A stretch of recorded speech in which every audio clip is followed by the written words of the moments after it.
కాసేపట్లో PSR ఆంజనేయులను CID కస్టడీలోకి తీసుకోనుంది. జత్వాని వేధింపుల కేసులో పిఎస్ఆర్ అరెస్ట్ అయ్యారు. నిన్న హై బీపీతో బాధపడడంతో పిఎస్ఆర్ ఆంజనేయులను సిఐడి విచారించలేదు.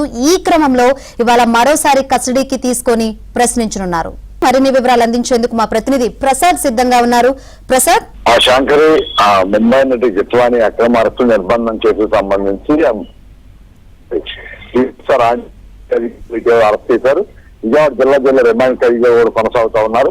అయితే విశాల్ గున్ని ఐపీఎస్ అధికారి విశాల్ గున్ని ఆ విషయాల మేరకు తాను ముంబై వెళ్లి జత్వాని అరెస్ట్ చేసి తీసుకొచ్చిన స్టేట్మెంట్ లో పేర్కొన్నారు. ఈ నేపథ్యంలో ఎక్కడ కూడా ఎటువంటి కేసుతో కానీ లేకపోతే ఇతర అంశాలు కూడా ఎక్కడ కూడా ఎటువంటి ప్రమేయం కానీ సంబంధం కానీ లేదు.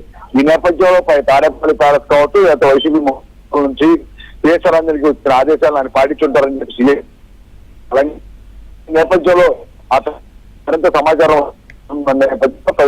త్వరగా ఇటీవల 3 రోజుల కస్టడీకి మాత్రమే కోర్టు అనుమతించింది. నిన్న ఈ రోజు రేపు ఈ 3 రోజుల పాటు ఉదయం 10 గంటల నుంచి సాయంత్రం 5 గంటలకు కూడా విచారించాలని కూడా ఆదేశాలు జారీ చేసింది.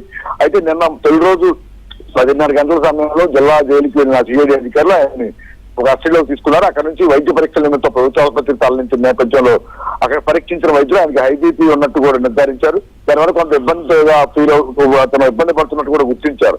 దీంతో అప్రమత్తమైన సిఐడి అధికారులు కూడా విచారణ అవసరమైతే వాయిదా వేసి ముందు వైద్య సేవలు అందించాల్సిన వైద్యులు కోరారు. నిన్న మధ్యాహ్నం వరకు కూడా అతను దాదాపు మధ్యాహ్నం 2 గంటల వరకు కూడా ప్రభుత్వ ఆసుపత్రిలో వైద్య సేవలు పొందారు.